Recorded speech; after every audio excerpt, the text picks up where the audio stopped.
Saudi gold market में सोने की नरखों में कमी रिकॉर्ड की गई। सऊदी खबर रसा इदारे के मुताबिक सऊदी गोल्ड मार्केट में 24 कैरात 1 ग्राम की कीमत 245.51 रियाल तकरीबन 65.47 रही, जबकि 22 कैरात का फी ग्राम सोना 225.5 रियाल और 21 कैरात 1 ग्राम सोना 214.82 रियाल में फ़रोख्त हुआ।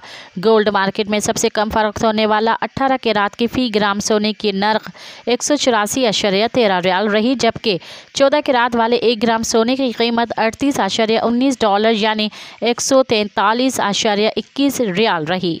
मज़ीद ख़बरन ऐं तफ़सीलात लाइ विज़िट कयो असांजी वेबसाइट www.awamiNewsHD.com ऐं ॾिसंदा रहो अवामी न्यूज़ HD।